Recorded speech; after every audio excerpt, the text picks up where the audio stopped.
Welcome to Clearing the Clutter Inside and Out with Julie Coraccio. Every Tuesday at 1 p.m., hear easy to implement tips on decluttering all areas of your life: physical, mental, emotional, spiritual, and energetic. Learn how to release clutter and get organized to create the life you choose, deserve, and desire. An award-winning professional organizer and coach, Julie is passionate about supporting people in clearing clutter so they can share their gifts with the world and live a more joyful and fulfilling life. Hey everyone, it's time for a giveaway.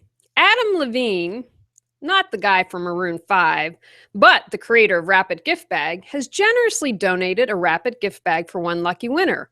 You can listen to my review, it's a December bonus, or watch on YouTube. This giveaway is for all of November, so you have up until the 30th to enter. To be entered, simply rate and write a review of Clearing the Clutter Inside and Out. Once you've done that, email julie@reawakenyourbrilliance.com with your name and where you reviewed our podcast, iTunes, Stitchers, TuneIn, etc. Once verified, you'll be entered to win. Drawing is December 1st. Good luck, everyone! Hey everyone, we're thinking outside the box again today. We're going to be talking about money clutter. What exactly is money clutter? We're going to talk about how to prosper by letting go of all that money clutter. I'm very excited today because I think, again, we love to think outside the box, talk about different ways that clutter is affecting you and preventing you from choosing the life you deserve and desire. All right, we'll tell you about today's guest. Joan Sotkin is the expert when it comes to understanding how emotions learned in early childhood can affect a person's earning capacity as an adult. For over 25 years, she has helped entrepreneurs and practitioners experience freedom from struggle personally, professionally, and financially. Thousands have benefited from Joan's groundbreaking book, Build Your Money Muscles: 9 Simple Exercises for Improving Your Relationship with Money, and her programs.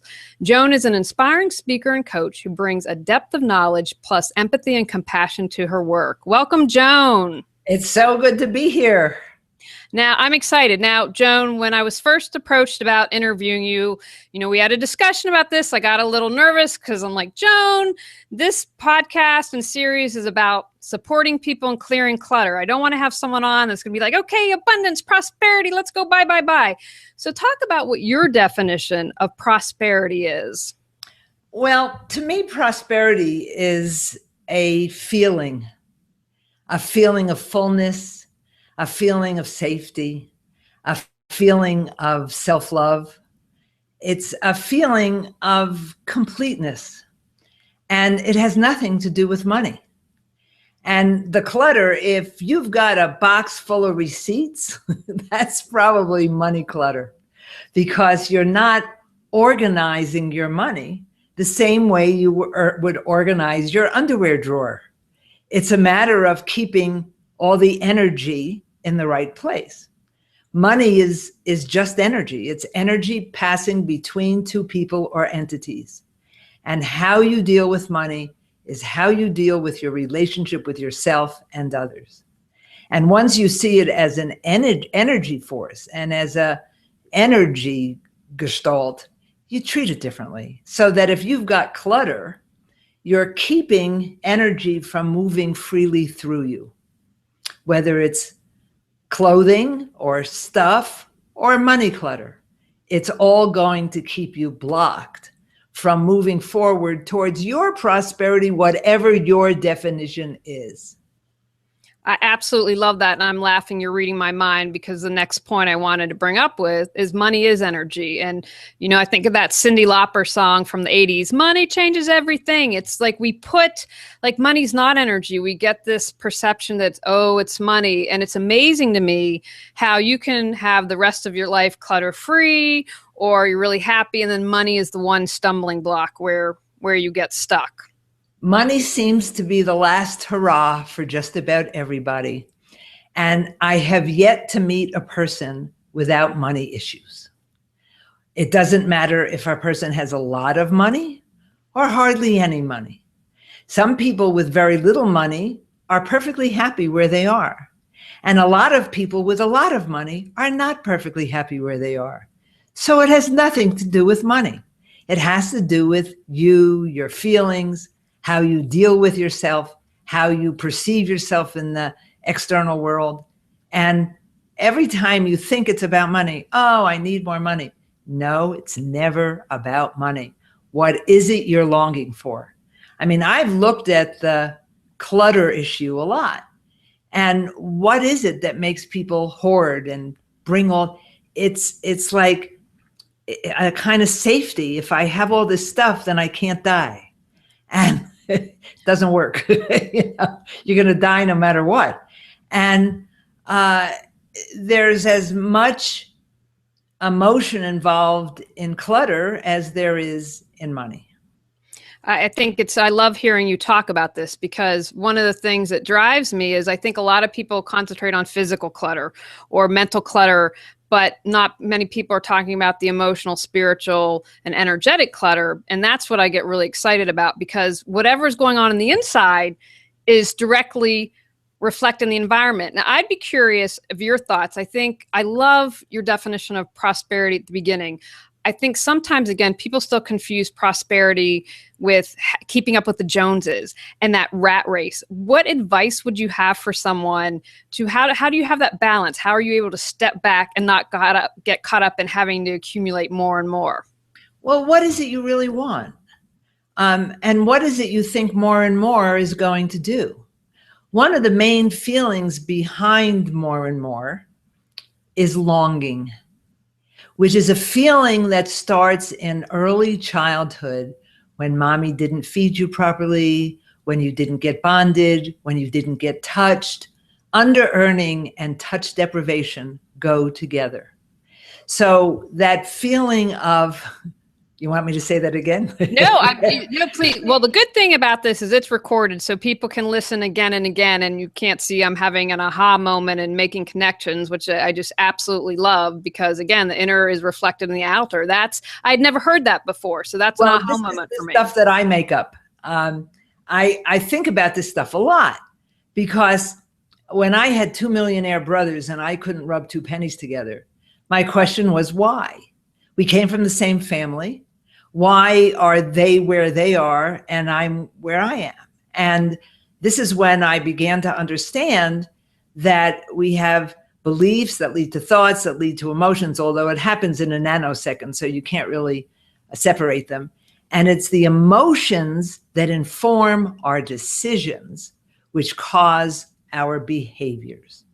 And so I came from a family where the spoken rule was Sotkins don't feel. My father was a little nuts and probably borderline personality.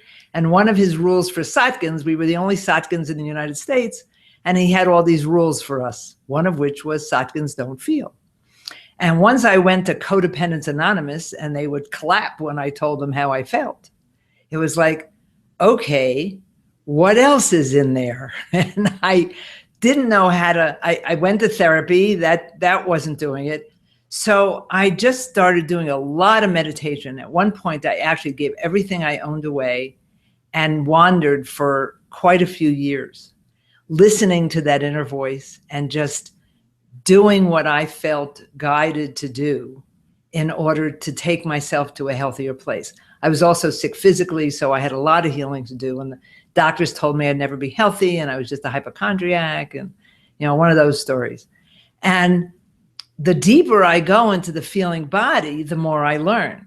It's only recently that I begun to look at our need for connection and how that leads to really stupid decisions, and how touch deprivation affects our financial results.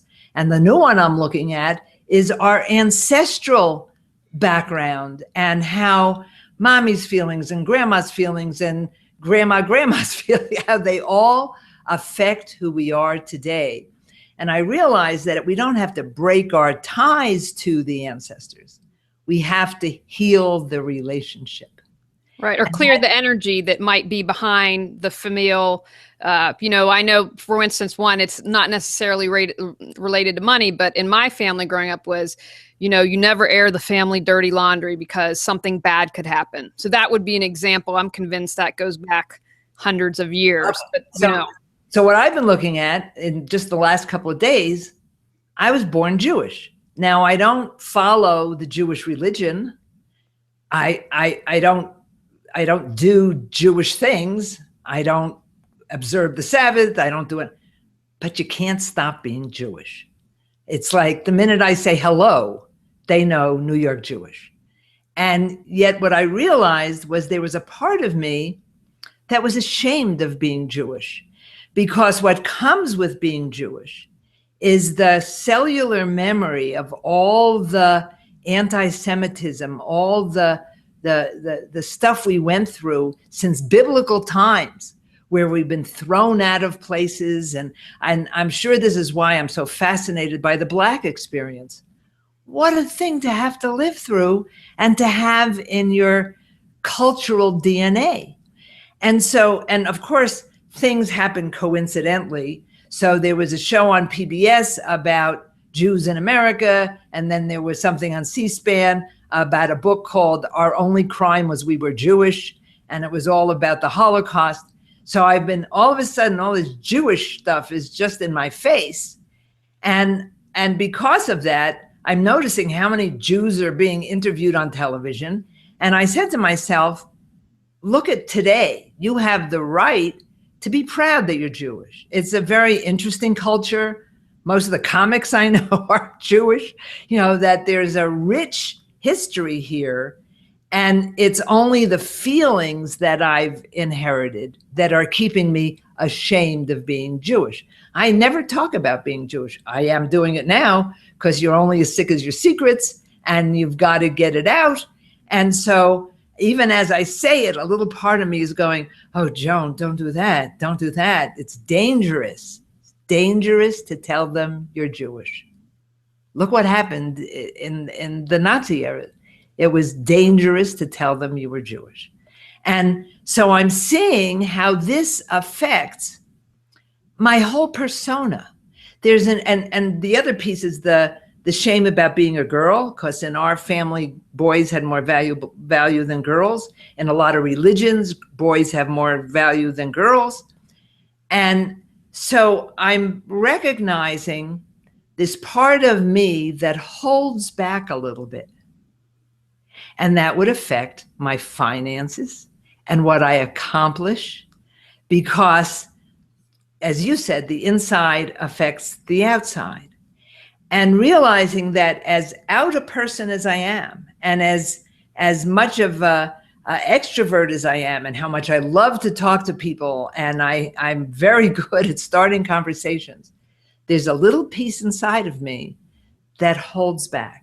You're not going to like me because I'm Jewish, or because I'm a girl, or because I talk too much, or, all those messages I got along the way. So the clutter, back to your topic, so the clutter comes from trying to fill in that empty hole where the value is missing. So our money clutter then is trying to fill that hole. Was that how it would? Yeah. So you're either doing too much, or you're doing a lot of work that doesn't pay off. I mean, there's a lot of ways. I've not looked at this as clutter before, but when you started talking before, I just saw a box of receipts, and not, or, most people that I meet don't take very good care of their money. People who clutter probably don't take very good care of their money, which means it's just laying all over the place. It's not organized. It's not in healthy little boxes. It's not in closets neatly. And in order to do that, you have to be willing to keep track of your income and expenses. And to respect it. It's not rocket science. People say to me, well, I'm not good with numbers. You don't have to be. You just have to be good with data entry. And you have to be willing to do it, because all the software takes care of the numbers. And once you start doing it, I have never had a person who I have taken through the process say to me, oh, this is useless. They all say, I feel so empowered.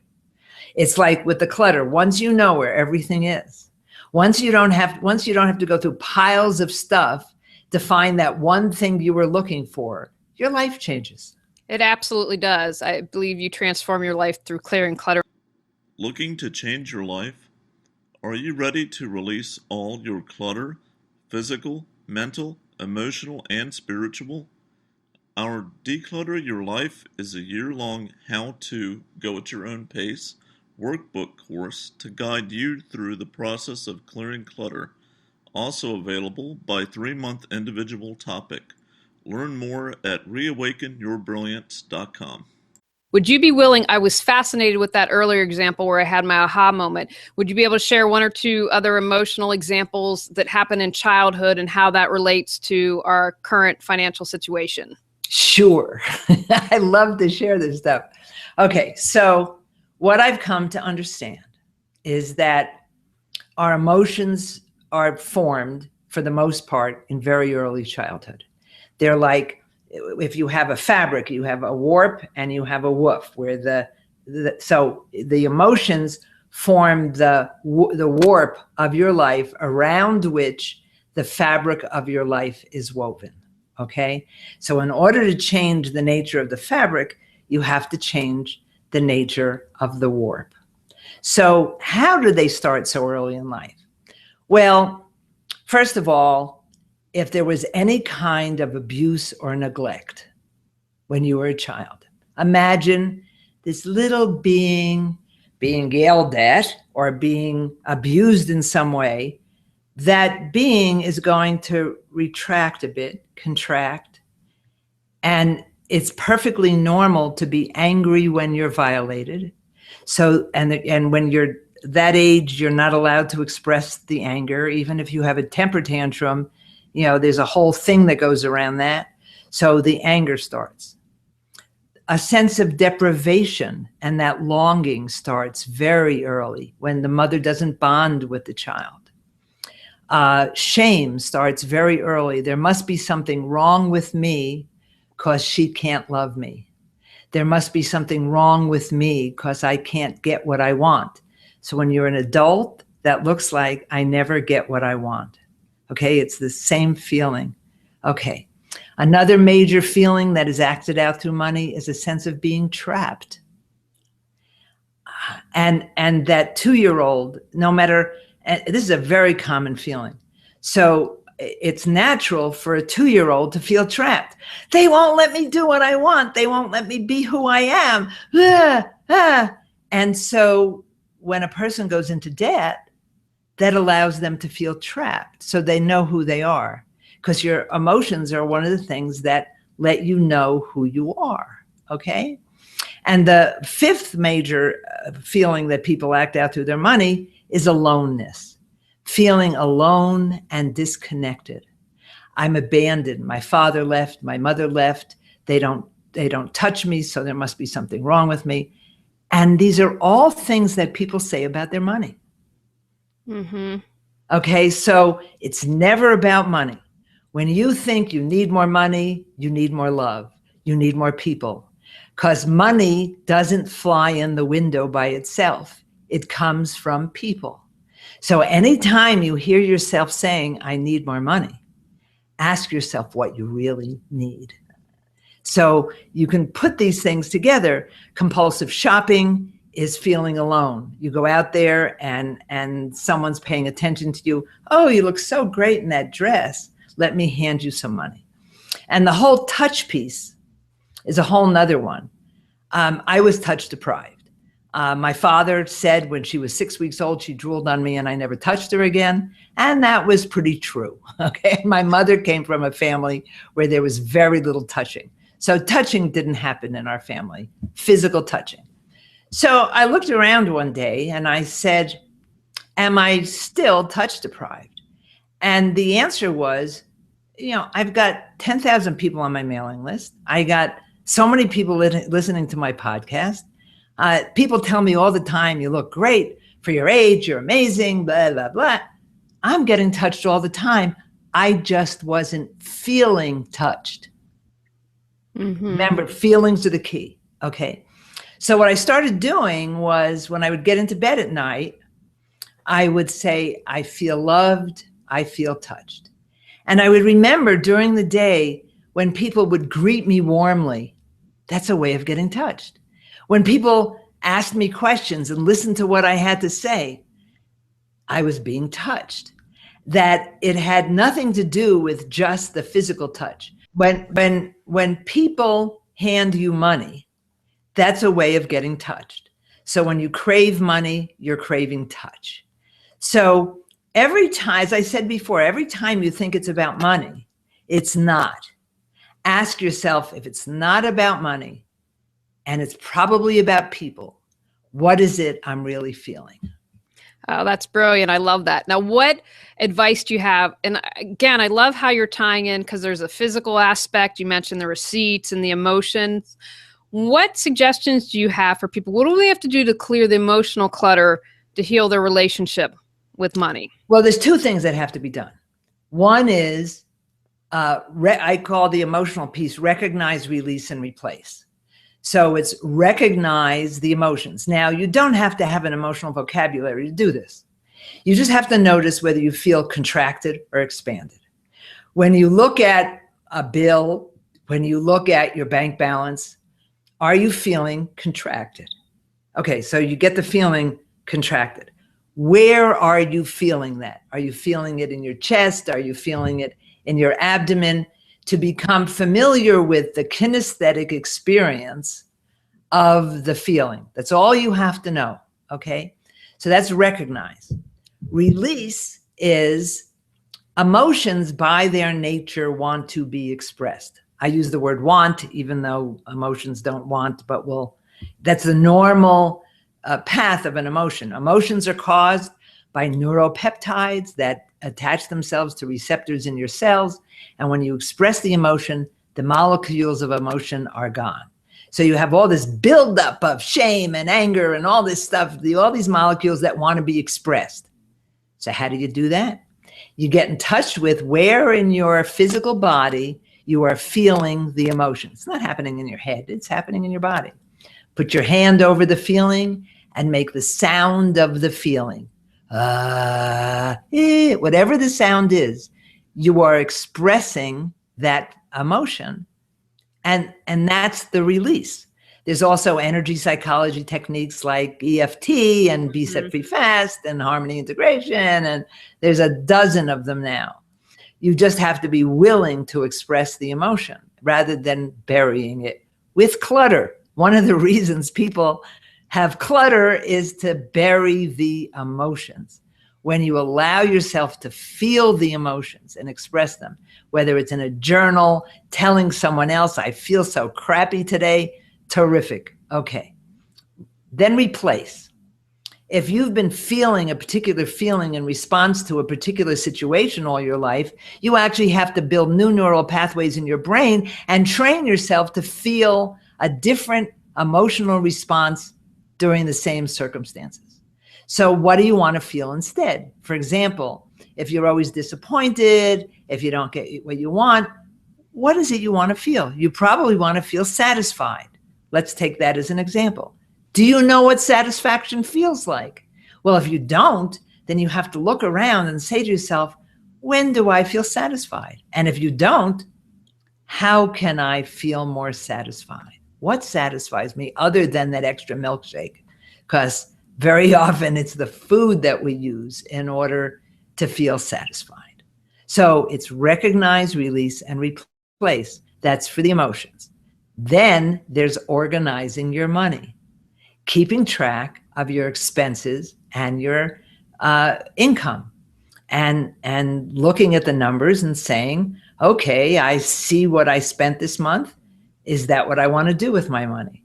How much did I spend on food? How much did I spend on clothing? How much did I spend? If you ever say to yourself, I don't know where my money went, then you need to organize your money. Absolutely. I think you should have your bills neatly in your wallet. Again, that's about showing respect. I think that's really important. Right. And I do everything electronically. There's very few things I pay for with a check. I use my debit card for everything, but I keep track of what's going on. I use QuickBooks for my business and Quicken for my personal. And I check people say, well, I check online, so I'm managing my money. No, that's just telling you whether you bounce your check or not. And so you want to make sure that every time you use your debit card, that it's getting into your check register. And you want to pay attention to your money and not bury it in a pile full of nothing.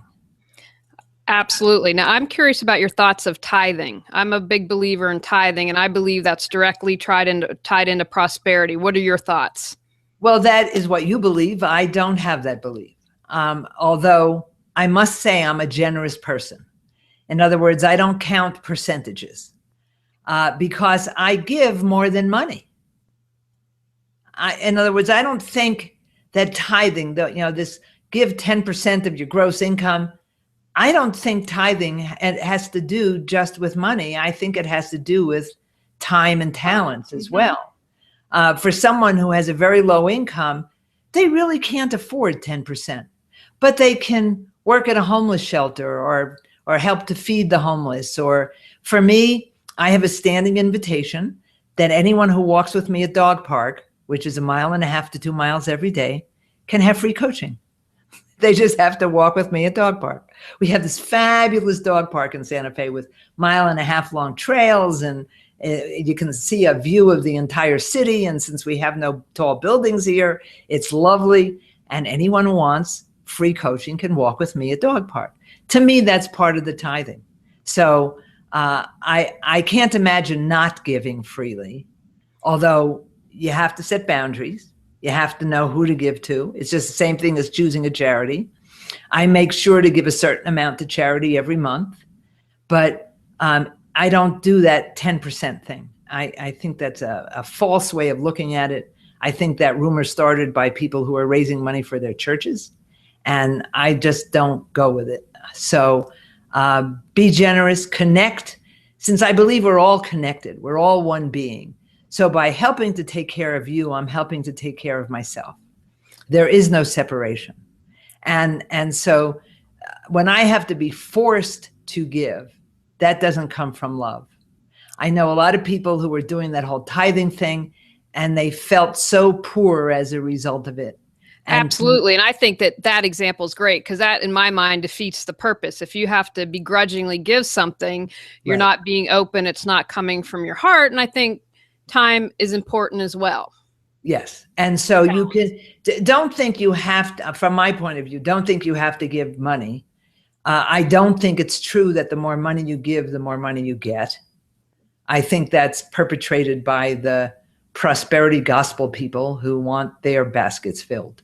So I'm a little skeptical about that whole thing because of who's teaching that. These are people who are trying to get your money. So right. But I think it was, I'm not very schooled on this. I think it was also mentioned in the Bible as well. And I can't speak. Well, that doesn't, from my point of view, that doesn't make it the truth. Right. Because in the Bible, they were trying to control people the same way as they are now. Right. So, I'm a little, I don't have the reverence for religion that a lot of people do. Oh, there's no, I guess probably what the point, and I think that you've expressed this is, to me, like you said, in times in my life when I didn't have money, I volunteered, but I still felt that I was in that energy and that flow of giving and putting it out there. And like, as you've mentioned earlier, there's something I'm trying to achieve in my life that would make me very prosperous, has nothing to do with money. Right. Are you willing to smile at people? I'm a smiler. I smile a lot. And I noticed I was in the supermarket the other day in Trader Joe's, and so many people were smiling at me. And I realized I was smiling at everybody. So that's a way of giving and connecting as well. And it's your choice. I don't think there are any rules we have to follow. I think we're each trying to figure out what works for us in this lifetime. And for me, if it's done with love, then you can't go wrong. I agree. I believe that love is the highest vibration, and that's the best place to come from. I do want to clarify one thing. When I talk about tithing, to me, that's not about giving to your church or synagogue. It's not a religious, or I don't know if I'd even call it a spiritual, if you go to a spiritual church. To me, it's about tithing money to causes that you support and believe in. For instance, I'm very passionate about animals, so I make sure that I donate each month to animal causes. But as we've talked about, tithing your time and talent are equally important, and I encourage everyone, no matter where you are, what your station in life is, to tithe. But again, as we've mentioned, it's got to feel good because everything's about energy, so the intent is what's most important. Final tips on money clutter and clearing that you'd like to share? Well, to me, the three things to remember that I always say are let go, love yourself, and connect. And those three things will help you straighten a lot out. This isn't a quick and easy fix. There is none. It's a process. As I said, I don't think we come here to get rich. I think we come here to learn about emotions and who we are and our place in the scheme of things. And there's nothing to judge yourself about. There's nothing to worry about.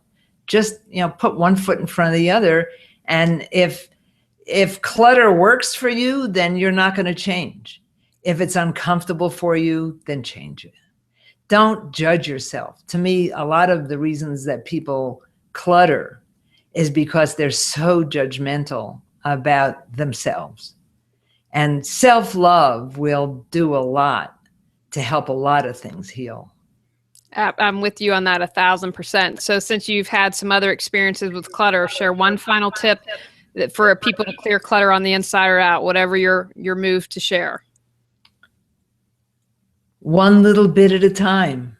There's no right way or wrong way. Just if something doesn't feel right, change it.